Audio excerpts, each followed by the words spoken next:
मारे कदी समझ में कोनी आयो कि आ जनता कद समझ सी निंबा हेड़ो जो है मराठा कोस लियो, छीन लियो जबरदस्ती, और ई खातर निंबा हेड़ा मराठागन चले गयो।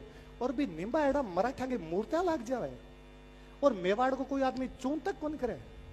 और सौ मोटी बात, मेवाड़ के लोगों पतो भी कोनी कि की मूर्ति लागनी चाहिए नहीं लागनी चाहिए। क्या मेवाड़ के लोगों पतो भी कोनी कि 1759 का मराठा नक्शा के अंदर मेवाड़ क्या बताई सके। भाई साहब तुगलका में नक्शा बताता, भाई साहब 59 आराम चेंज कर दियो है, मराठा के मांगता है। और यदि मैं 1759 में मराठा अधीन आ तो 1769 में छिपरा के युद्ध में मारो मेवाड़ को महाराणा हरि सिंह मराठा के खिलाफ क्या कर रहे हो, क्यों युद्ध लड़ रहे हो बेटे।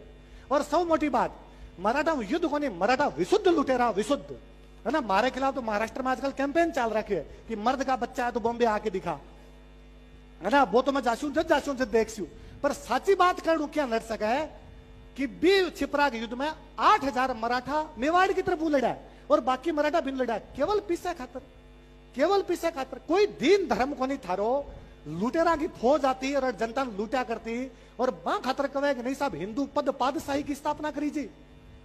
1769 के बाद में 1775 के आसपास में, 1769 1772 के आसपास में महादजी सिंधियो जो है वो एकलिंगगढ़ को युद्ध करे, माछला मगरा पर एकलिंगगढ़ है, और उदयपुर ने घेर के बैठ जाए। फाइनली जब मेवाड़ कमजोर हो रहे हो, नो डाउट कमजोर हो रहे हो, कोई बात को नहीं, पर यदि तक कमजोर हो रहे हो मतलब वो है कि जो लूटा है वो सही हो जाए। अच्छा लोग कहे टैक्स लेके गए थे, अरे भारत सरकार के टैक्स में दाऊद इब्राहिम के टैक्स में फर्क है।